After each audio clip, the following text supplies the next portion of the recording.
Welcome, welcome, welcome. Yes, episode 9. Welcome, welcome, welcome. Welcome to the Revolutionary Baddies podcast. We are your hosts. This is Dee Dee. This is Brittany. And we want to thank you for tuning in once again. If you are a repeat listener, if you're a new listener, welcome. Are we locked in? Are you my friend? I mean, if you are here on episode 9 and you've listened to 1 through 8, we're locked in. No, we're definitely locked in. You are a baddie. Truly. You're a revolutionary baddie. Absolutely. Welcome to the club. The meeting starts at 10 a.m. in the morning. Hold up. Too early. But yes, thank you to our listeners. Really appreciate how wide and just how widespread our podcast has already become, and also how deep some of the conversations have been in hearing about people's just like response to the podcast. Last week's episode 8, The Man Lives Inside You. I've had my coworker, shout out to you, you're listening. Hey, Shout out Kyra. to Brittany's coworker. She's a Philly. I won't say the J word. I've been banned because I'm too country apparently to say the J word. But no, she was all in it. I've had a couple other people. My mom listened to it this morning. Okay. She was a fan of episode 8. Okay. And what it really comes down to is everything that we make is curated to actually engage. Like, we want to engage with people. It's nothing to just listen to hear us yap. Because trust me, if we wanted to just make y'all laugh and yap, the subject... We could do that. We could laugh you off of your couch, out the drawers, if we wanted to. Just peeled them off. Look, I done seen it happen. So, so everything we do is about creating the type of conversations, revolutionary conversations. And so that's what it's all about. So I love the feedback. Keep it coming. Yeah. And the questions, like, people are really leaving the episodes with questions. Please, you don't have to tell us those privately. Make them known. But because other people probably have similar thoughts or feelings. So that's what's great about going in the comments, is that we can have public discourse, because it's all about connecting with people. So yeah, and having real dialogue, and also the feedback around some of the content, the context, what we could have gone deeper in on certain subjects. Like, we just really appreciate those, because then it gives us a way to respond in our next episode. Yeah, because if someone says, like, I wish you all would really kind of talk about this topic, I don't see a lot of discourse about it, then that's the perfect opportunity for us to look in and see, do we need to study up on it more, which is always the case. And it's always fun to explore new topics. So so huge thank y'all. Yes. How you been, Brittany? How you been? I've been good. I don't know what it is about on recording days. I didn't go to work today. This is a complete coincidence. Like, it is. It just works out this way. It does. It does. So, but I've been good. I'm still enjoying what the summer has for me, what I want from it. I can't complain. I mean, I could, but I'm just excited to just be in fellowship.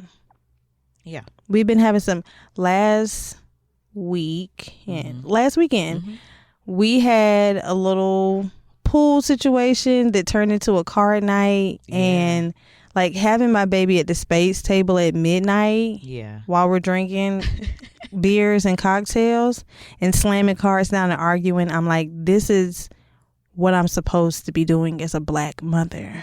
Introducing her to. me and Dee Dee had to hold my child back because she wanted to attack somebody during Uno. I'm like, don't hold her back. Don't hold her back. So these are the moments that just makes life worth living. Like I'm passing on the generational blessings of spades, shit talking. Yali trying to learn how to play spades at 6 years old is crazy. It's hilarious. And when she finally gets it, she's going to be a menace to the card table. Absolutely. Yeah. So those are the little things that I'm enjoying right now in life. Like just a good card night, the fellowship. Yeah. You know, so. We had an in-the-house bartender. Let's talk about that. Look, Dee Dee, master curator. I did. First of all, shout out to our friends. Yes. Just shout out to our friends. But one of our friends, he is literally a bartender, and I didn't actually invite him, but he was invited to come over. But he was making drinks. Like he brought. When I saw the coconut cream bottle, I said, "What is this foam that's in the drinks? This is fancy." Yeah, he made something with the coconut cream and the red wine and something else. It was fabulous. Honestly, it made me believe in cocktails again, because you know we be out and about downtown. I mean, I'll order them just because that's the culture. You're at a bar, you get a cocktail, and I'm like, nah, I'm just trying to get a little sip, really lick it. Right. But his cocktails, I was like, nah, this is artistry. No, it was intention behind it. Yeah, it's so funny because today for me, I hooked up my TV. And strong black woman. It's only black women in tech. I didn't do it on. My uncle came over. Okay, that's right. Yeah, no, I had to get Unc.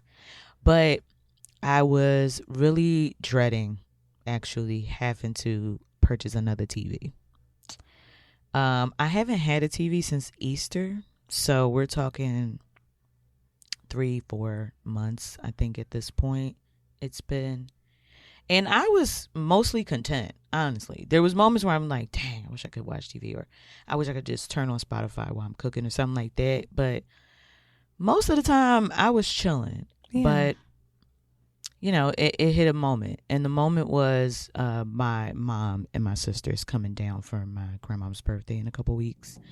And my mom was like, there's no way there's no way I can be down there. Like, not even just staying at your house. Like, there's no way I can be down there without a TV.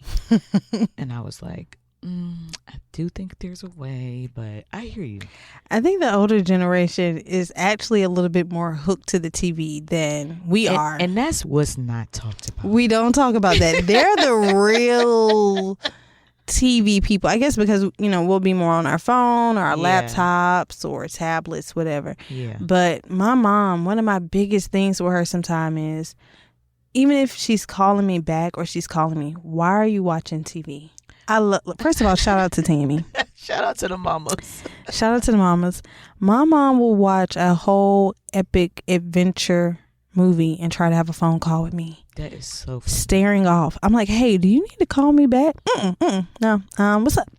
I'm like, you called me, cut that TV off, turn it down, something. Yeah. She's got to have that TV. I don't really watch TV much, mainly because I have a child and she just I got a yapper. I got a certified yapper. Yeah. So she interrupts anything that I'm trying to watch. So I haven't consistently watched TV in a couple years at this point. I have a few things that I binge and I'm dedicated to. Yeah. But my mom, when she comes over, I do know to cut that TV. Like, because she actually stayed with me like 2 weeks ago because her AC was acting funny one night. And I'm like, girl, you ain't got to be sweating at night. Come stay with me. And when she got over there, that TV got put to work. I put Sinners on. That's you come to my house, we watching Sinners. That is the first thing I watched when I hooked up my TV. I could see Smoke and Stack in the comfort of my own home. It was great. Now, my next steps is to get it put on the wall. That's the next step. Get somebody good for that. I had my ex mount a TV at my homegirl's house, and months later I'm on the phone with her and I hear her say, hello. She heard like noises in her living room, so she was wondering if somebody was like at her house. And then I hear her yell, and I'm like, what's going on? That TV, by the grace of one nail, was dangling off the wall. It was hanging. She was like, girl, I just got my TV before it fell. I had to call someone else to go to her house and hurry up and help her. Yeah. But you know what? We laughed about it because when we thought back to him and his brother installing it, them niggas didn't seem confident. Yeah. No, the last time, the first time I got a TaskRabbit to do it, he was very efficient and he was on time and he did it in no time. Yeah. So, you know, I asked a couple of niggas, but most of them I don't really trust. If the men can't mount TVs, can they be leaders? Can't mount TVs, can't mount me. Come on. Well, I will say the ex that failed with that TV, that motherfucker could pin me down. Boy. Well, let me not reminisce. No need. I'm not going to do that. Boy. But Sinners, I mean, it's just it's a black classic. It's the movie now for this time. Yali has seen it like 4 times. Once it became digitally available, I bought it. And she'd be like, come on, mama, put Sammy on. Little Sammy. Little Sammy. Little Mary. Little Mary, she called. Ever since she heard Cornbread say, Little Mary, is that you? She's like, look at Little Mary. She done bit stack. I'm like, that's not Little Mary. It's a classic. Shout out to Ryan Coogler. No, it's great. It's great. I mean, one of the things I left that movie with was like, damn. Like, it's a beautiful movie. Mm-hmm. But one of the messages that I got at the end of it was like, damn, any way they would have made that whole day and night go, they would have been dead. Like it would have been over. Any way they would have sliced it. And because of the haters, the invaders, the colonizers, I ain't gonna lie, Remy would have had me with that speech. He would have had, when he would have said, Brittany, if you step out here, we can go bite up a whole Klan rally after this. Yeah, he's like, they come in here anyway. And my sibling is already turned to some of my family. Yeah. I'm going with him. As soon as I get turned, I'm like, now you said we was gonna change the world, but with now this he shit. got your mind. See, that's the thing. Yeah, that's also the symbolism. Yeah, in the movie. Yeah, the trickery. Yes, but I feel like I could have talked to Remy. I'm like, now last night you was on one and we was on one and we was partying and shit. But like, let's get to, you know what I'm saying, what we was talking about. Because I would have brought up that Irish shit. Like, I peeped the accent. Right. I still would have known history. I peeped the accent. I heard some of the comments you made last night. Yeah. Yeah, ain't y'all fighting a revolution against the British? What's up? Do we need to get back on a boat? What's happening? I'll go to London right now. Bite them up. For real. What you need? I'm getting in the castle. Yeah. I'm getting the diamonds back. Yeah. I'm biting and the it. art. The art, the diamonds, and I want the head. I want the big neck, the thick neck. I ain't gonna say no names. I don't want nobody coming for me. Right.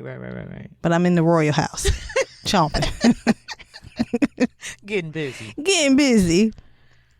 Yeah, inviting the IRA up in Buckingham Palace. After I lay this thing out, y'all can come in here and get what y'all came for. Right. And that is why we need movies like Sinners. To really help us explore our imagination. It can get deep, it can get dark, but that's what Ryan did not have to end the movie with that Klan killing scene. Like, it was enough. Like, no, the vampires, it wasn't. No. It wasn't enough, but that justice had to get had. That the part of his imagination as he was writing the script, it was like, this is the cherry on top. Absolutely. And it was. For me, I said, proud to be an American. This is the second time you done sang this song. But I really think with centers, again, just kind of leaving with like, damn, even if they wouldn't have went outside, even if they didn't even if Lil Mary wouldn't have went outside trying to do the most, it still would have, ended in some real violence. This sense of like, and that like, for me, it was just a sense of like hopelessness, about, especially at that time, around the options that Black people have to be free, and to practice freedom. And that same hopelessness, which I connected with the movie, but it's also what exists in real life, and the reasons why so many people don't advocate, don't join organizations, and don't see a future that is viable, because at every twist, turn, every step forward, we take a step back. However we want to, however you think about it, it's very easy to feel this sense of dread and hopelessness, and that nothing's actually going to change. Yeah, because Smoke and Stack legitimately bought the juke joint and the land. Yeah. And it kind of reminds me about what we talked about when we were discussing the Haitian Revolution. Like, not only do you have to fight for your freedom or establishing ownership of your island, your land, your whatever, you have to maintain it. You have to maintain it. And so sustain your freedom. So here it is. You do this purchase. You get this land. You get this spot where you can create Black joy, all these different things. And you have to be willing to defend it at all times, because the very people who you had a legitimate exchange with will come back to steal from you. Right. And we've seen that countless times throughout American history and throughout colonial history, that you can't just get your piece of land. You got to fight for your land over and over and over and over and over again. And that is not, and what the history of this country has shown us time and time again, that it's not just about buying a piece of property. Right. In some ways it does move you forward in a way that a lot of people are not afforded the opportunity to do so, but it can't stop there, unfortunately. Yeah, land theft is probably the most common crime, and from a systemic standpoint, the continuous theft of land, whether it's gentrification, although the people may not be quote unquote owners, eminent domain, coming in and declaring certain areas necessary to build, and we see it with like pipelines through indigenous grounds. So the highways, them people are always putting their hands on the land, and I think that's a thing that we can get into with this subject that we're approaching today, which is about being organized. We are not outnumbered. We are out organized. We are. Those are the infamous words of Malcolm X. And so we're going to go over a couple of things, like what people can organize around, what people have organized around. And then we're also going to hit Dee Dee with a little 60 minutes interview. Because if you all did not know, Dee Dee is a world-renowned organizer. She chuckles when I say it. She is. World-renowned is funny. World. Tell them about when you met the president of Cuba. So, get some insight from one of the leading organizers of the region, and talk about the importance and why we need it now more than ever, for sure. Yeah. And what it looks like, and what are some of the limitations and obstacles in the way. So it's a big topic. Yeah. But it's an important one. And I think it's what people really need right now, because much like myself, it's like I know we need to be organized, but what does it actually look like to be quote unquote organized? Yeah. And what things do we want to move forward through organizations? Yeah. And what I have to share is based off my experience. I actually don't know the questions that Brittany's going to ask me. So this will be a freestyle for the most part. But even aside from what I say, I just want to also really, really encourage people to like do your own research. I think Eyes on the Prize is an amazing documentary. There's multiple iterations of it from both the generation of the civil rights movement and of now. The contemporary kind of version of Eyes on the Prize it just came out, I think this year or late last year. And it was on HBO for a while. But I think that it is a lot to try to cover. And what I'm sharing is really based on my experience, but also because like for so many, like I've been an organizer now for like maybe 10, 11 years. And so many people in my life that have known me for before becoming an organizer are like, Dee Dee, what exactly is it that you do? Yeah. Like, how are you able to just like travel and your job pays for it and all these, all these other like little, I guess, perks that people see, just having a chance for people to actually hear what it is. I would say through our friendship, I've learned how much of a job it can be, how that it's really a career. Yeah. You can be a career organizer. Mm-hmm. And I think a lot of people don't maybe understand or see that side of it, that this is not just an extracurricular activity for people, but this is their job, their bread and butter. And this is their, like any career, if you're lucky enough, it's your passion and it's what you actually do for a living.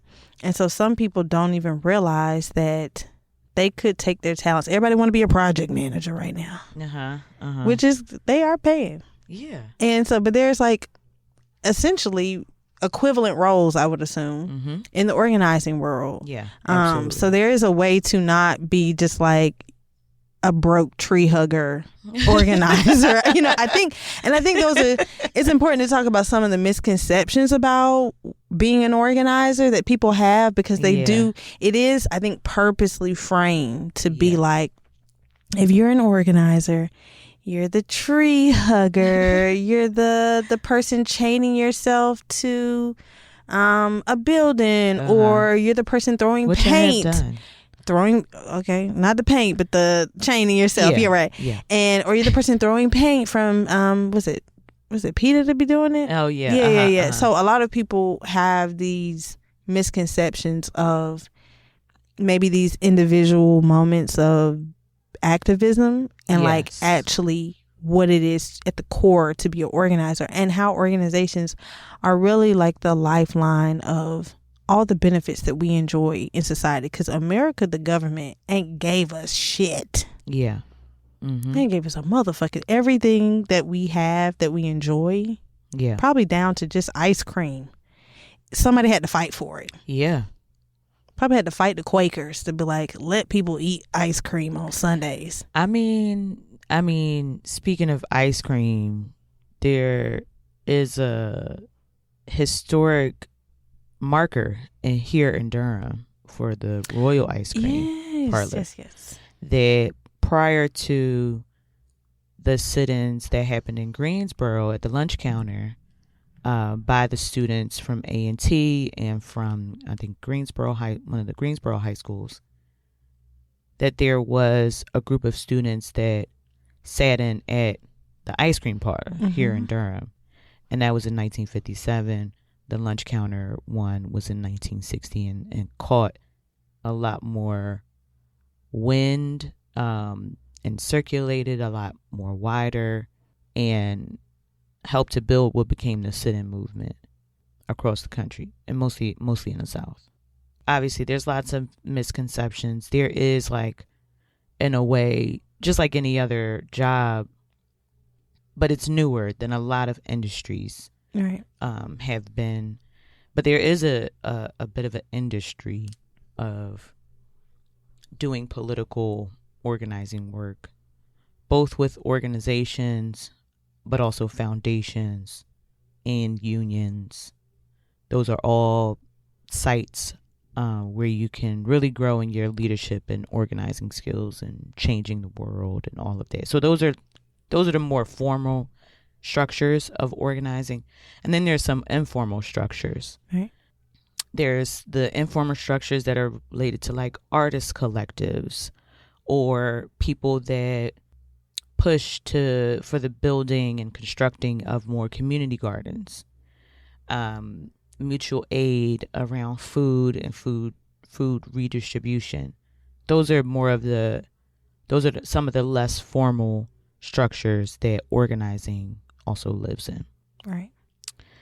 I think for me, organizing and being an organizer, it is a title that you get based on what you do from other people. So it isn't that, oh, well, I'm able to get on my Instagram and get 15 people to sign a petition, which is great. To me, that doesn't make you an organizer. Because being an organizer is a title that you receive from the community, from people that you've moved into action. Having the ability to move a group of people that are strangers to do action together that they wouldn't otherwise do is part of what organizing is, and consistently getting those people to do something that they would not otherwise do. And otherwise, it looks like a lot of things. It looks like a group of people that were once strangers working at a job together to actually advocating to have more PTO days. And whoever is the person that has led those people to do that and to win it would be considered an organizer. But it takes skill, to get, because you're working with people in a way that forces intimacy. It forces trust, which is a form of intimacy. This kind of sense of responsibility that you have to grow in someone else. Yeah. Which is not an everyday job. It's not the kind of thing that you think of as a part of a criteria for a job, but it is what you are doing.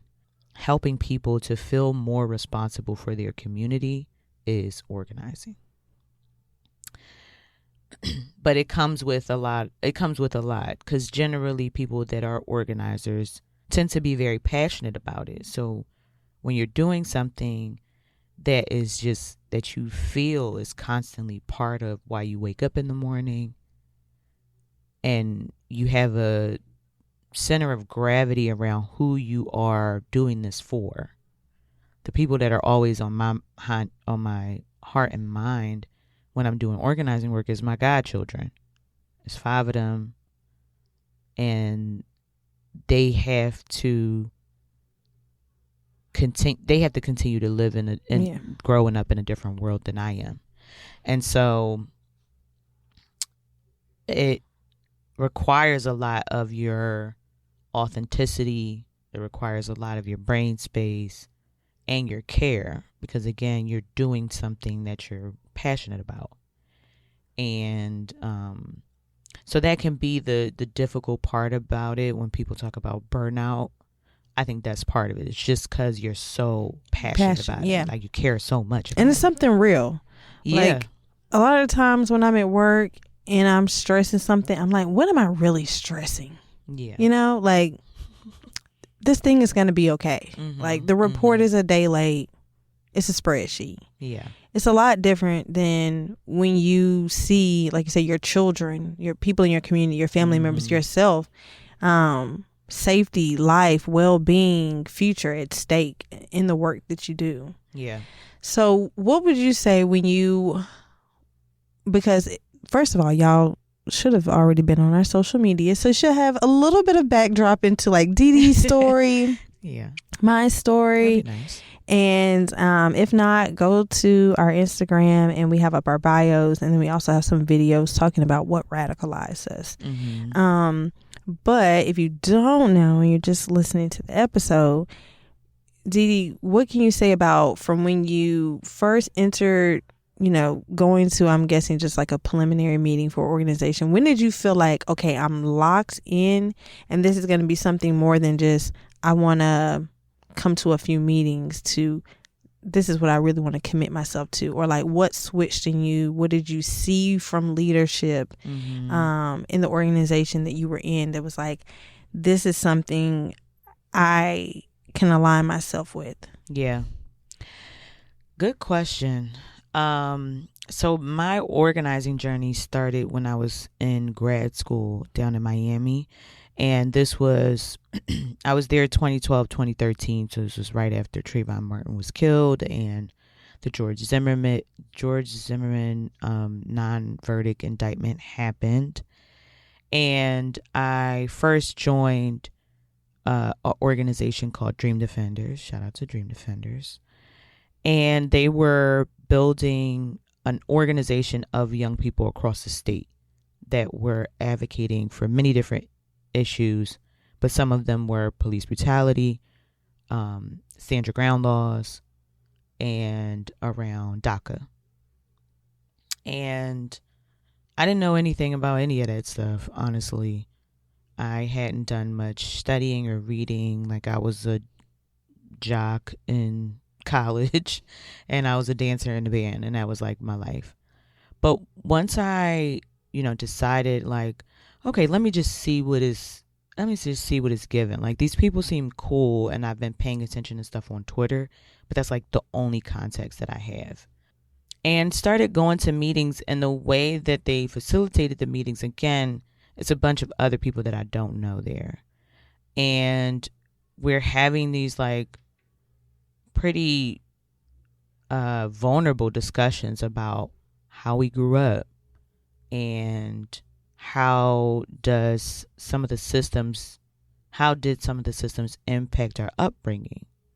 Folks that went through housing, issues and experiencing homelessness at some points during their childhood, or dealing with the foster care system, or being kicked out of school when they were young. Just so many different things. And just like hearing those stories kind of gave me a fuller picture of even what the system in practice looks like, like how it demonstrates its power over us.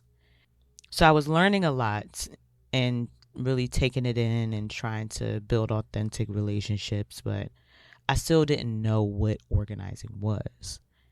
It took me several years really to become an organizer, because what I realized, part of being an organizer is doing what you have to do to win. Yeah. Really taking on, again, Malcolm X's words of like, by any means necessary.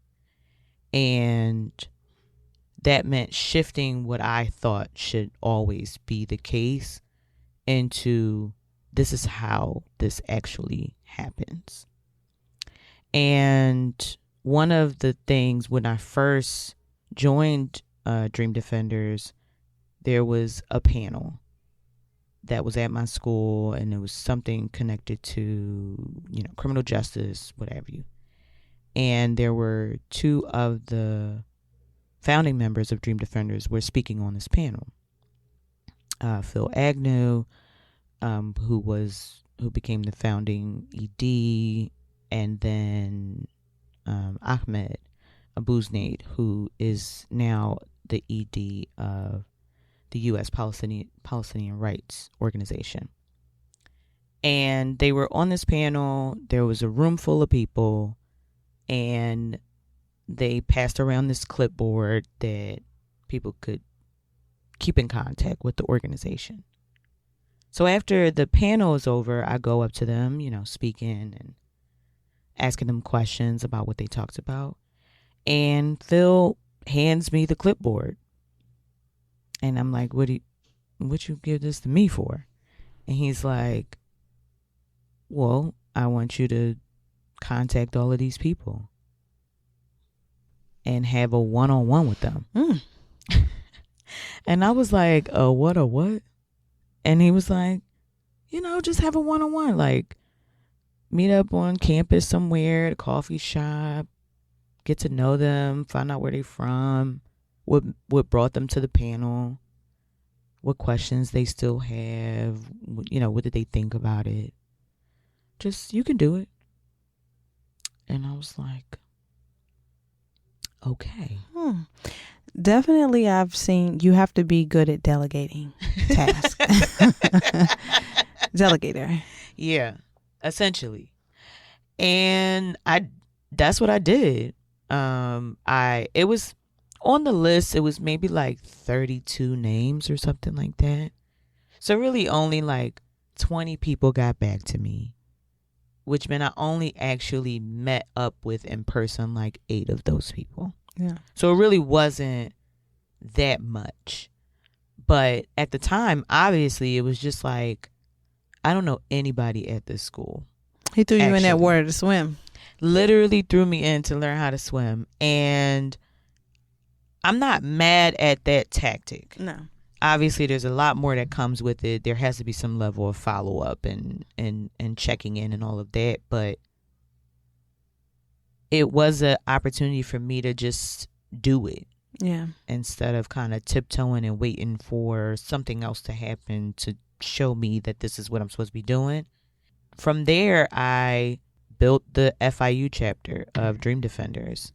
And it was not a whole lot of time that I was there between building, I was building the chapter within like a semester. And then I graduated and left. But the chapter, I believe, still exists. Okay. So, and I'm still connected to a lot of the folks that I initially had those like one-on-one conversations with. We follow each other on Instagram.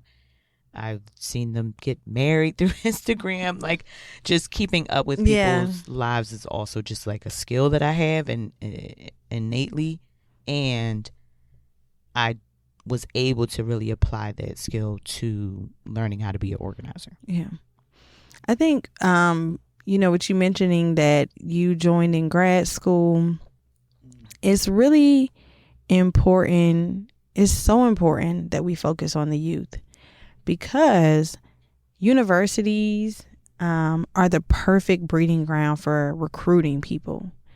And I think that that's a big gap that happens, and you can probably attest to it more than me, but from my perspective, is getting adults organized at this age is a little bit more difficult, because you're just not you don't have the foot traffic, the access to them. And in the universities, whether it's undergrad, graduate, it's a wonderful opportunity for organizations to be able to capture people. And obviously, if you're in school, typically you have a little bit more extracurricular time as well. Absolutely. And the youth is fired up. They're passionate about something. They want to do something about it. They haven't had the world kind of stomp on them and busy them. And I also love that skit at the end of Mortal Man on Kendrick Lamar's album To Pimp a Butterfly, where he's having this conversation with Tupac, where he got some audio from Tupac. Yeah. And Tupac was essentially saying, like, you don't really catch the wild, rebellious nigga in his 30s and 40s. Like, it's young. And that's when they try to kind of stomp out that rebellion. Yeah. The university, especially right now with the attacks that we have on education, it is intentional. It's not just about, why they want to cut funding or anything, because they know and understand the power to build on campuses, because there's easier access to organizations. Yeah. Yeah. And also, like, with the universities and with the youth, like, historically, it has been young people, students, children that kick off these huge moments of uprising and resistance. Yeah, from here to Soweto in South Africa. Yeah, the Soweto uprising, that was the Children's March that was led by literal children, pushing for the end of the apartheid, and that kicked off the Soweto uprisings there, along with here in the U.S., the Children's Crusades March kicking off it didn't kick off the civil rights movement per se, but the campaign that was starting to be built in Alabama, along with Martin Luther King Jr. and many, many other folks, it was the Children's Crusade that kicked off that element, I guess, that sector of the civil rights movement. And so just historically, SNCC. Yeah, I mean, SNCC was also literally started by 19 and 20-year-olds. Yeah. Which was the leading force in terms of organizations during the civil rights movement. And those are children. When you're 19, you're a child. Yeah, I mean, Fred Hampton being 21 when he was assassinated, so not even when he began his work, when he died, he was a child. Yeah. Essentially. He was a grown man, but very young to do what he did in that short amount of time. Yeah, exactly. When you're in your 30s and your 40s, unless you're at a work site that is trying to become organized or is already part of a union, there aren't as many routes to becoming, to getting into this work as you might find on a university campus, like you said. Yeah. And I think, and I'm saying this with no organizing experiences, but that is probably one of the things to tackle is how do we capture 40-year-olds and 30-year-olds to get into it, whereas it's a lot easier for the younger generations. So how do you capture people to get organized when everybody is working 2 jobs now, got a 9-to-5, they do Uber Eats on the side? I mean, the thing is too, what is unfortunately not as known is that any sector of work actually that you already work in, there is probably an organized body behind it somewhere. If you work in hospitality, if you are in education, if you are a secretary, if you are a bus driver, like there's so many sectors that there is an organized body behind it. Flight attendants have been trying to unionize.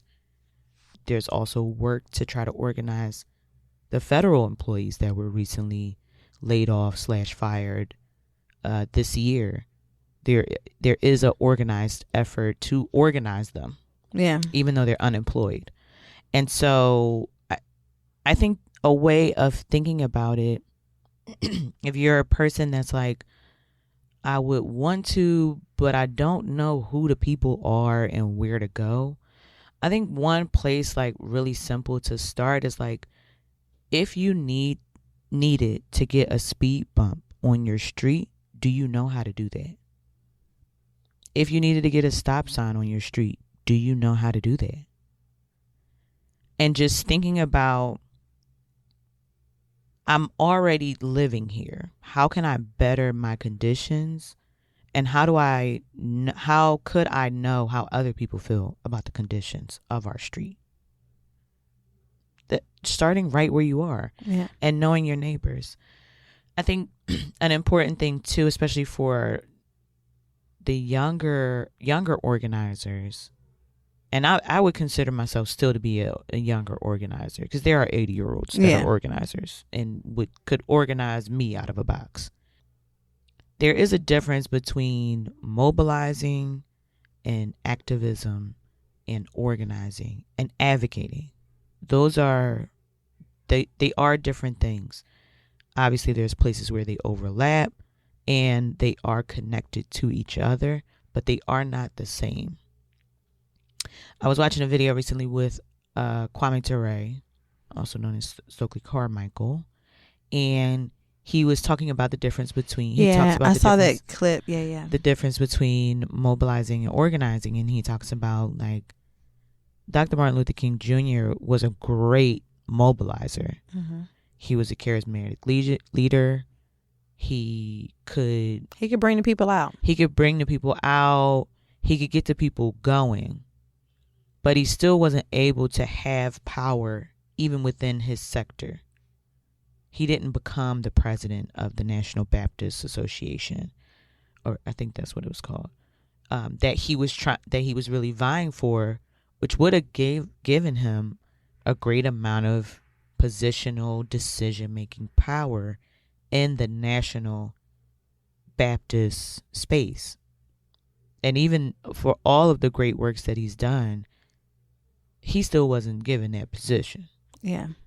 And that there are people like Ella Baker, who was an amazing, phenomenal organizer, who still studied to this day how she was able to move solo as a black woman throughout the South in the 1930s and 40s, moving large groups of black people within the NAACP branches to win things in their communities. And so there is a difference. You know, a lot of the like protests and things we see in the streets is probably mobilizing efforts for sure. Maybe some of them are organizing. If you go to a protest and there is no way for you to keep in touch with what is happening, with how the demands are going, with the movement that is leading it, then you have been mobilized. And I think people should be mobilized for sure, because we have to dramatically show a visible kind of personification of our rage, of our anger, of our dissent, of our non-cooperation. Those are important moments. But it is not organizing. And there are a lot of people and a lot of organizations that are really, really good at getting a lot of people to come to a thing. And those people, if most of those people don't have anything to do after, then you have just mobilized people. Yeah. I think a lot of people see protests, they don't understand, or I won't say that they don't understand, but they don't really see everything before that moment. Yeah. And I think that's true across the board for like a million things, right? Yeah. But when people see a protest, I think once again they see that mobilized energy. People are out. Something's happened, something's going on, and people are responding to it and take to the streets for it. Not realizing that they're at the heart of it is an organization making a demand, or that someone actually got the permits from the city right. to do this protest or event. That it wasn't just meet us downtown and blah blah blah blah, but there's an actual body behind it, and a power building force, that this is one of their events. Right. Exactly. Of the larger, broader spectrum of them working to organize and build power on some things. Right. And I think a lot about narratives and how important they are. And sometimes that's what's missing, is that people don't see the story behind the people that are out. They don't see the story behind the protest. They literally are like, there's a call for people to come out about this specific event. So they really look at it as just an event and not a part of this like larger body of work that's happening with people. And that afterwards, there may be a demand that is actually met, like blocking off the highways to demand a sit down with a local leader, a politician, elected official. Yeah. People don't see it. And obviously that's because we have the media, and the media is typically where we get our storytelling from, and people aren't going to see. They're going to see, today there was a protest that blocked off streets downtown, blah, blah, blah. And then that's kind of where the story ends. But that's actually not where the story ends. Right. Not generally. And not generally. I mean, I do think there was a moment like when Black Lives Matter was first popping off, niggas could just get on Facebook, make a Facebook event, and people would show up. Right. I mean, I definitely remember, what was this, 2015 or so, and somebody random, I didn't know him, never saw him, but he called for, what was a die-in. A die-in. At the mall. You know what a die-in is? Where you like lay down and like... Yeah. And no, I was saying because it made me think back to in high school. I joined an organization called TAC, Teens Against Consuming Tobacco. Oh, and wow. Sometimes I forget. I did a little organizing. I really forget a lot of things, or maybe I downplay it to not be what it was. But I was in TAC voluntarily. And just to be clear, it was no forced community service. And we did go to different middle schools, and we talked to the younger groups about the dangers of consuming tobacco. And then she did, the lady who was helping us from the public health department did want to do something like a die-in of some sort, but we just agreed to like paint our faces like we were dead, like ghostly. Oh. And then we had something in our cafeteria where it was like, a table. Y'all was miming? Now, come on now. No Marvin Sapp was played. We were not doing no praise dance. Okay. No, I'm trying to remember the details because this is 20 years ago.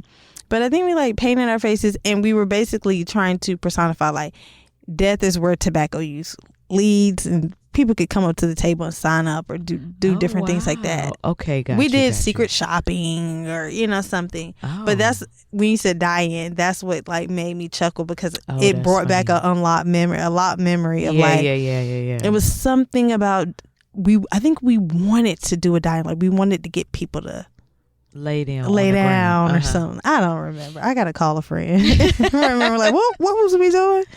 But yeah, okay. So a die-in. Yeah. So for folks that remember, there was a moment where people was just going to places, and then everybody would just drop on the ground, and then the symbolism of it, is meant to display that it's supposed to dramatize the moment and the demand. And so somebody called for a die-in at South Point Mall, and me and maybe two other people that I knew went, and it was a fairly good amount of us, honestly. It was like maybe 50, 60 of us. Mm-hmm. And we didn't go into the middle of the mall, but we went into like Nordstrom and was just dead on the first floor. Multiple homicides happened, and people are holding up signs. We're like, and it was the only die-in I think that I did, because there were a lot of those happening, but it was the only one I did because I was just like, okay, this feels really stupid. Really, yeah, okay. This actually kind of feels stupid because you're just lying on the floor, and then you're like waiting for a moment to get up. Yeah. And people are taking pictures. So people that are standing 75-year-old grandma who was coming to get her Easy Spirit shoes or whatever. Easy Spirit. And she's like, oh, what's going on? What is going on? So that's a moment and people are asking us questions. They're like, now why you dead? Literally, who's running this? Like, who? Not like invasively, but they're just like, are y'all gonna get up? Is somebody gonna talk? Y'all want to see a dead body? So it was a mobilizing moment. So what do you feel from your organizing experience was one of your most successful campaigns, or a moment where you were like, this is the heart of organizing, like this is the work? Yeah. My favorite story is really around the work that built Durham Beyond Policing. Mm-hmm.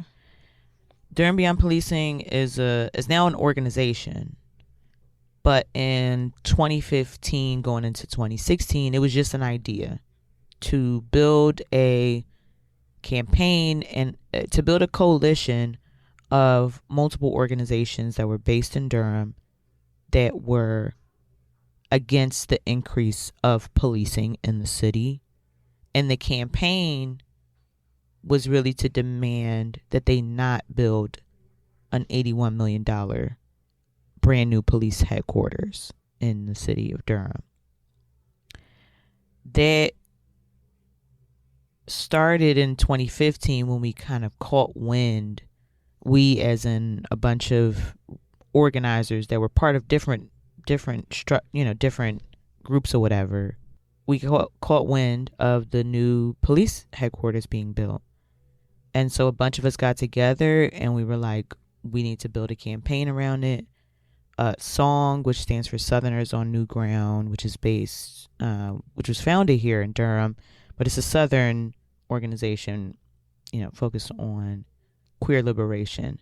And they had already had a campaign that they were doing around the criminalization of LGBTQ folks.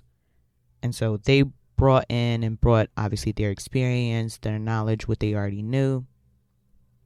We also brought in some of the folks that were part of the campaign Justice for Chewy, who was a kid here in Durham that was shot while in police custody.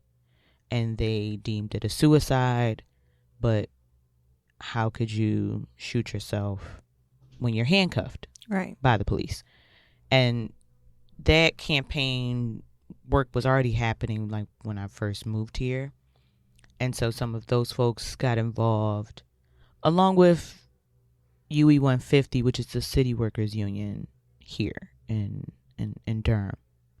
And they also already had a campaign around raising the minimum wage for city workers, which in the state of North Carolina, it also exists in places like Florida, Texas, I think some other states, where municipalities can't raise the minimum wage. So, the city of Durham cannot decide that $15 an hour is the minimum for this city because we have preemption. But cities and counties can decide how much their workers get paid. So that was part of their demands. And all of these groups, we all got together and really built a campaign that was trying to not just focus on this building that we had a sense we knew kind of coming in that we wasn't going to win. Yeah. Like, they're going to build it.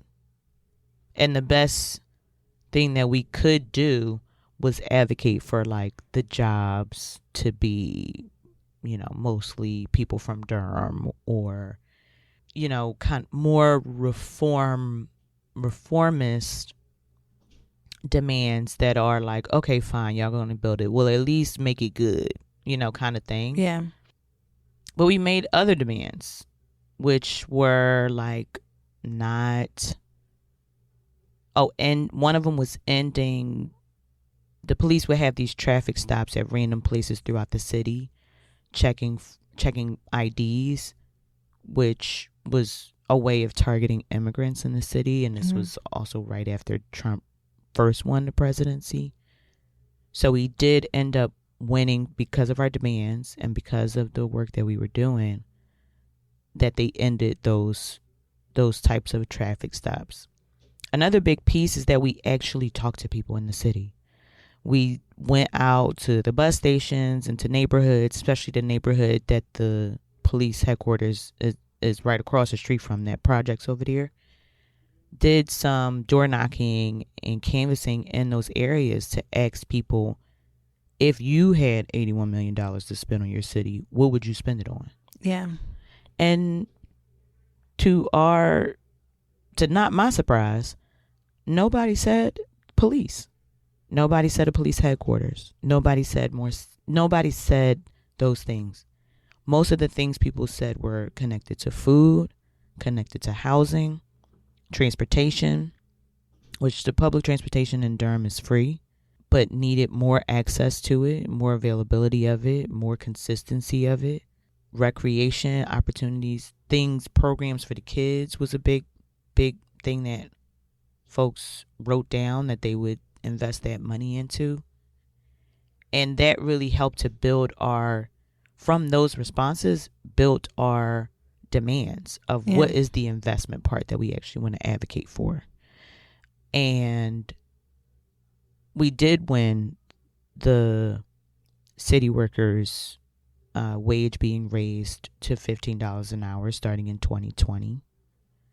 And we won the construction of a participatory budgeting program for the city, which essentially is there's a small slither of money in the city budget that is allocated to residents deciding where it goes. It's money that's re-granted to like one-time things. People can create their own proposals of where the money should, how the money should be spent. And people vote on it. Residents vote on it. And we made sure that it wasn't just adults that could vote on this. So if you are a student at a school in Durham as young as 13, you can vote for where that money goes.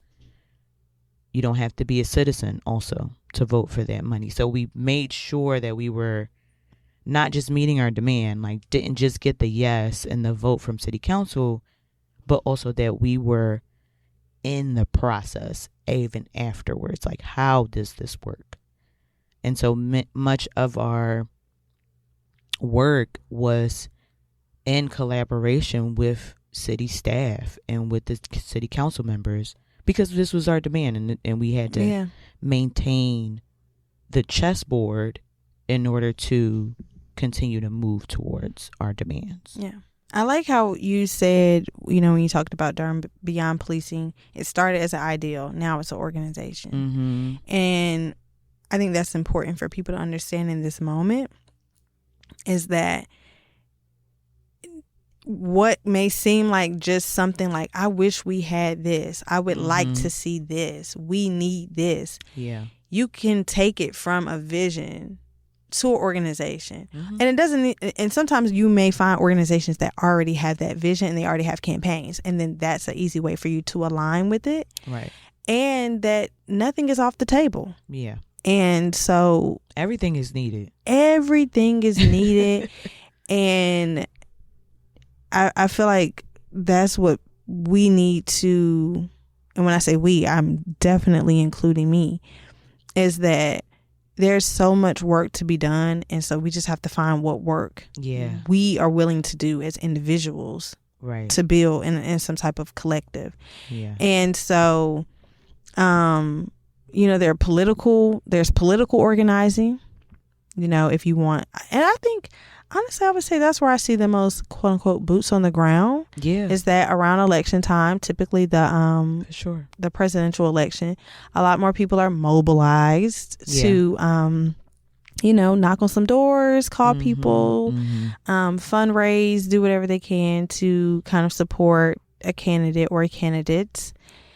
But we need that same energy and structure around more than political campaigns, social justice campaigns, local initiatives for caring for people, like say, or for neighborhoods, and really establishing what is community and what are we doing for quote unquote community. Yeah, in those ways. Yeah, I mean, the political organizing has the most boots on the ground because it has the most money. Yeah, it is part of the 501c3 nonprofit complex, and people can give that money, and people can give the money, but also the money is nonpartisan, which also is why it is so much money towards it, because it's meant to be less bias, and just meant to be about awareness, people being registered, and people turning out to vote, which are all like very important things. And it isn't the only thing. And I think that's always the kind of problem and cyclical argument that we end up in on social media is, right? It's like, well, voting isn't the only thing, or voting doesn't do anything. It's the constantly combating. We're constantly defending it and offending it at the same time. Yeah. Because it is what is associated most with politics. It is the elections and it is voting. But politics isn't everything we do, actually. Where you live is political. whether it was a choice or not. It is political. How you manage your money, how you think about where you spend it, is political. All of it because it impacts us in many different ways, whether we realize it or not. Unfortunately, in this country, we're one of the least politically active countries for the amount of people that are here. We're just not. Well, there's no real understanding of how civics works in this country. It's a very, very... I never had a civics class. I did in high school, and did we... Lord, what was her name? Miss Garrett. God bless her for dealing with us. We was in there focused on everything besides civics and economics. So most people have a very 101, if that level, understanding of how local, state, and federal government even works. Right. And then... which is on purpose. It's on purpose. And as we talked about in a previous episode, voting is really pushed to be, hey guys, you want to be a good American and participate in the American democracy, vote and then go take your ass home. That's really what they want us to do. Yeah. And the organizing really comes after the vote. You get the candidate in, then you have to organize around putting political pressure or PACs. A lot of people don't understand political action committees, lobbying. There are so many organizations out there that their sole goal is to move politicians to meet their demands. Yeah. And, when Malcolm X says we're out organized, it's because we don't have a lot of those political action committees and lobbying going on, where people are really buying, because that's one thing they won't teach you in civics, but it's definitely a part of our civic process, is that there's so much money in our politics and influence in our politics. Yeah. And so that's why just voting really isn't the flex, because there's so many people who are not only voting, but they're right there meeting those politicians in hallways and saying, let me talk to you about this. I've got some money for you for that. Come to this retreat for this. And I'll meet you at this gala. This fundraiser. We got you. But here's what I need. A lot of quid pro quo type of politics are happening. And if we're just voting as a community, we're out of it. I was also thinking today, one of the most well-known Black organizations is the Black Panthers Party. And Black Panther Party for Self-Defense. Bring it up. Whole name. And when I was reading in To Die for the People by one of the co-founders, Huey P. Newton, he was talking about how for people to really see an organization, they have to actually see the actions happening in their communities. And what's changed for us since integration is that we are scattered. We're not really concentrated. And when I say we, I'm talking about Black people. There's only one we in my life. and I'm sure it's true for other communities as well, but we are not in concentrated communities anymore. Yeah. I got friends that live in Cary, Raleigh, Charlotte, Durham, and their neighbors is diverse, beautiful, diverse neighborhoods. I love diversity. I love diversity. But in those ways, I think it presents challenges around seeing ourselves as a neighborhood, a community. Because like when I'm in my neighborhood and I see Susan walking her 3 dogs, I don't look at her as a part of my community. Now she is a part of my literal neighborhood. But like who I want to build with and what I want to build around. And granted, me and Susan probably have a lot of in common, and we need to build together about maybe reproductive things or whatever. But it's that lack of like identifiable community. To see like if there was a free breakfast program in Durham, we would have to come from all over. I mean, our generation, statistically, in terms of Black folks, we are the most, I guess, isolated. isolated from each other. Mm-hmm. But it's a similar thing back to the universities. I mean, part of what also, and this is part of the conditions of the 50s, 60s, 70s, is that for young black people, if you wanted to go to college, you didn't have many options. You was going to them HBCUs. Right. You was going to Howard. You're going to North Carolina Central.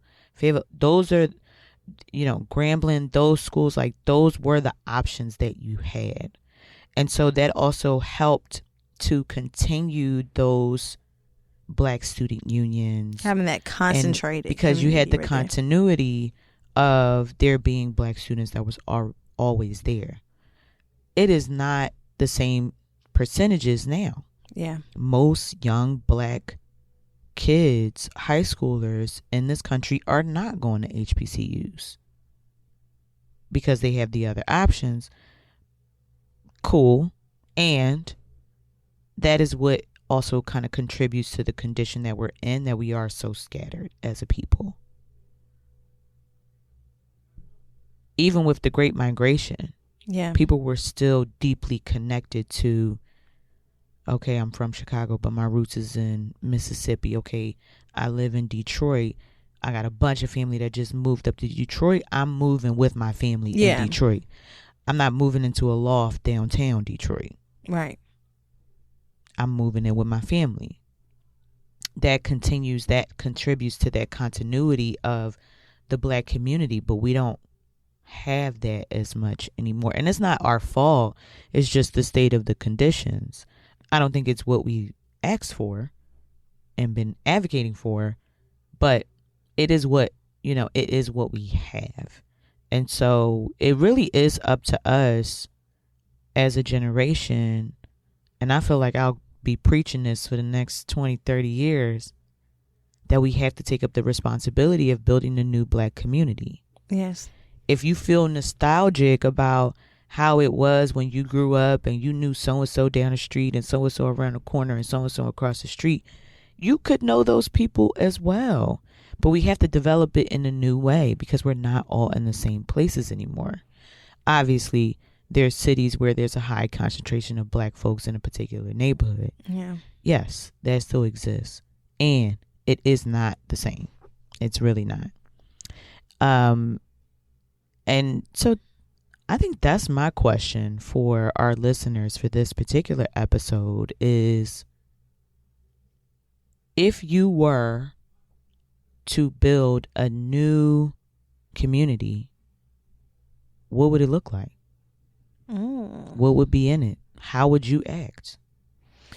Going back to last week's episode of Unlearning White Supremacy, we gotta want to be around niggas. Some niggas don't want to be in community.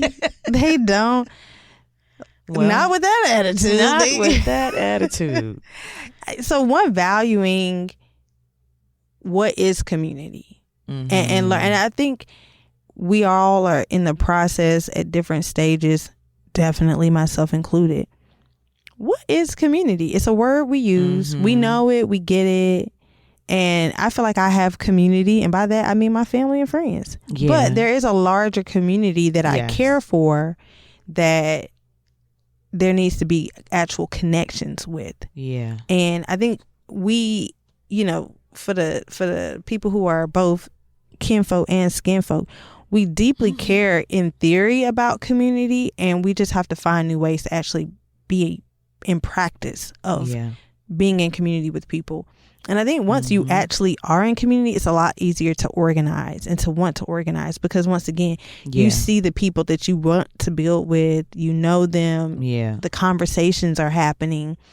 And so I think right now is a big moment for us to get out of isolation. Yeah.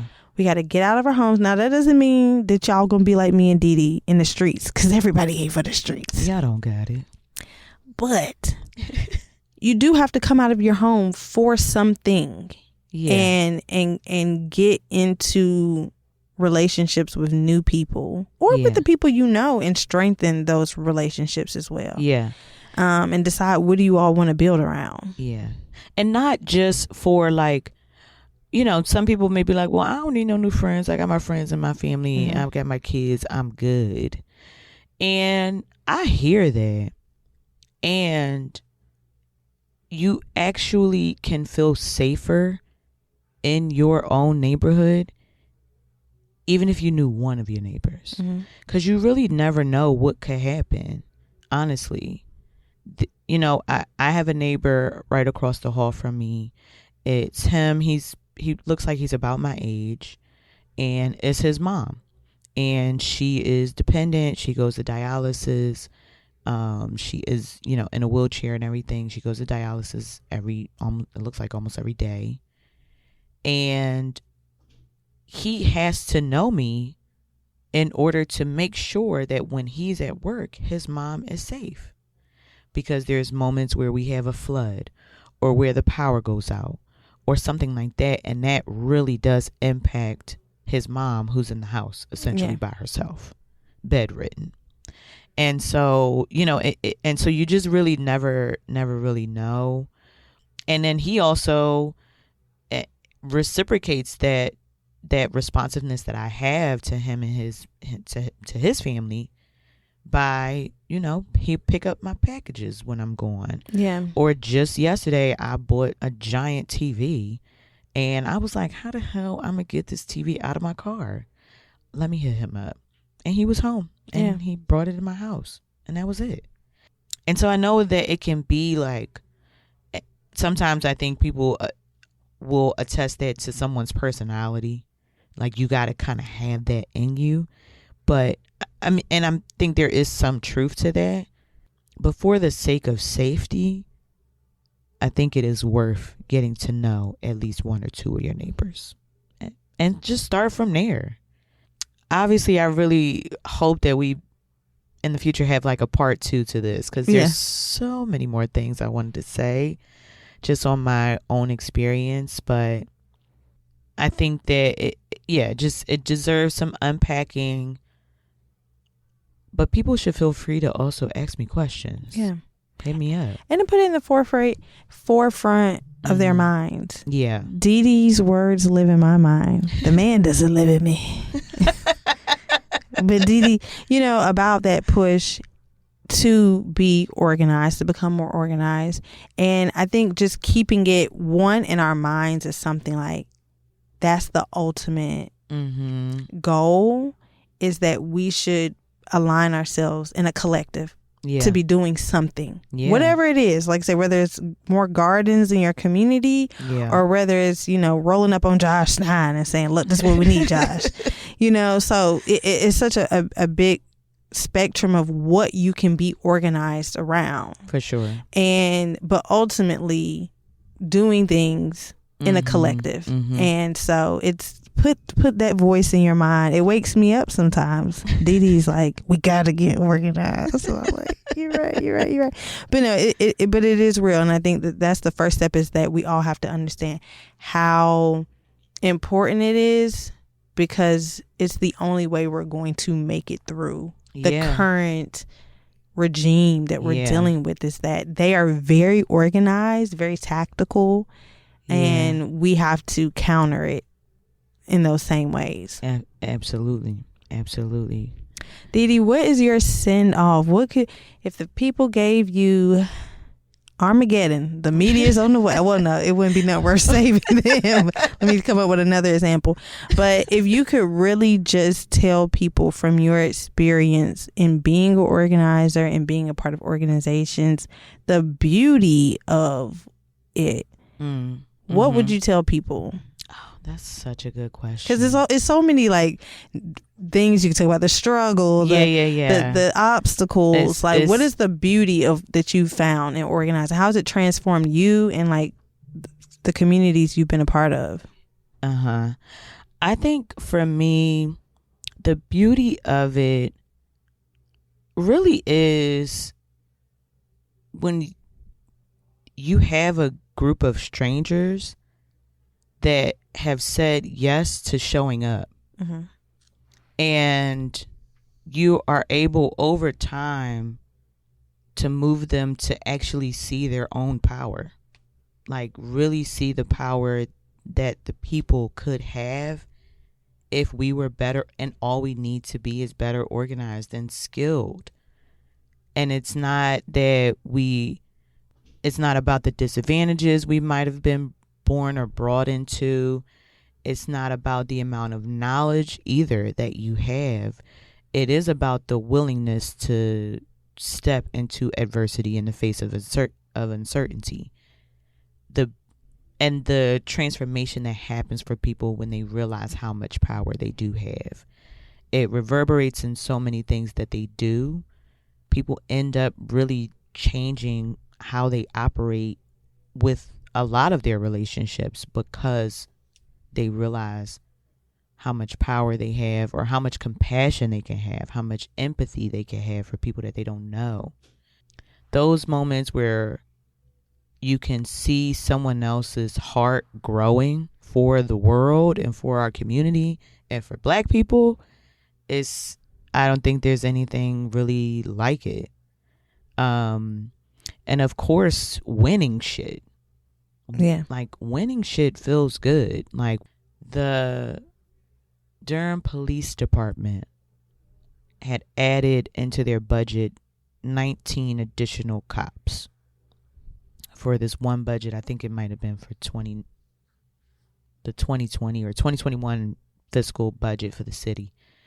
Mind you, they had a bunch of vacant jobs, so they were just milking and then hoarding money from the city, essentially. Yeah. Jobs that they couldn't get filled, but then they will always push for more jobs, right? And we advocated and organized and wrote an alternative. We were like, let's count up how much this will cost the city for these 19 cops. Actually, here's a new plan. Here's what you could do. Here's what else y'all could do with that money that could help us in the long term, because they actually literally don't need it. And it's not about being anti-cop. It is about fiscally being responsible to the people. Yeah. Which in a lot of ways and in a lot of places around this country, the cops have not needed to be fiscally responsible. They need Dodge. Government efficiency. Come in and cut some motherfucking dollars. Do an if audit. anything. And so, yeah, that moment of winning, that also makes you feel like so much more is possible. Yeah. Which is really what you do it for. Because you think things are really possible. Yeah. I have the book with me, Organize, Fight, Win. Yeah. Which is a collection of different political writings. Mm-hmm. But I guess that's the gist of it. You organize, you fight, and you do win. And I think that's what's missing from a lot of the national storytelling pieces. We see the civil rights movement, but they make it seem like that was our last win. Yeah. Like 1964, 65, those were the wins. Yeah. And there are all these smaller local and national wins that happen. Mm-hmm. And the story isn't always told. So yeah. We just kind of see the results and we're like, okay, the police department is now going to reallocate funding for this. Yeah. And that was a win. So like that took months. Yeah. And a lot of people's time. Voluntary. Everybody that worked on that particular demand and on the alternative plan, nobody got paid to do that. Yeah. And so it just has to be a willingness to do so. But I mean, I think it's worth it every time. It's worth it every time. There it is. So thank y'all for listening. Thank you. Hopefully you leave this episode inspired to Google an organization. We're definitely going to have things in the show notes. Yes. And to think about the ways in which you want to be more than mobilized. Yeah. And I'm going to add in the books. I actually brought them with me, but these are the two books that were kind of core to my development. One is I Write What I Like by Steve Biko. He was the leader of the South African, one of the leaders of the student leaders of the South African movement against apartheid, and The Political Process in the Development of Black Insurgency 1930 to 1970 by Doug McAdam. And it's essentially a book about what grew into the civil rights movement, but the movement that came before it, before them, that set it up for something called Black insurgency. Okay, let's see. And for Steve Biko, if y'all didn't know, Denzel Washington plays him in a movie. So if you just want to see Denzel in his finest years with an incredible story, that's how my introduction to Steve Biko was through the movie. I'm not even gonna mess up the name right now, but it's like Tears I Cried. I'm gonna have to find the movie. Me too. The books I brought with me are Organize, Fight, Win, Black Communist Women's Political Writings. And then I also have a collection of writings called Stokely Speaks by Stokely Carmichael, who became Kwame Ture. I also have To Die for the People by Huey P. Newton. And then I have one of my books from my political science days, which is rare because I didn't even buy books like that in college or keep up with them this far. But it's a book called Disarm: The Missing Movement for Gun Control in America. And it really talks about movement building and how you have to shape particular narratives and all the many failed attempts at gun control here in America and what ultimately was successful for them in gun control. So it's a great book to really understanding the civic process of getting legislation passed, as going from grassroots to actual getting federal, state legislation passed for their particular cause. And this one was gun control. Nice. So those are the books. That's a good one. I need to revisit it more. I actually need to spin the block a little bit more in it because it has some gems in it. Yeah. But we're gonna add all of these books with links into the show notes. And again, thank y'all for listening. Yeah. Hopefully, you're moved into action in some kind of way. And if you have questions, please hit us up. We're on Instagram at Revolutionary Baddies. We are on YouTube at Revolutionary Baddies. On the YouTube. We are also going to continue to make our podcast and the subjects that we talk about. We want to really engage with y'all on those. And so please hit us in the DMs. Leave us a comment. Like, subscribe, rate, review, all of that. Show some real niggas some love. All the things. And we have a big announcement coming up. Yes, we have a big announcement. So I'm very excited. We can't let y'all know now. Not just yet. Stay tuned though. It's coming. Thank y'all for tuning in. Y'all have a good one.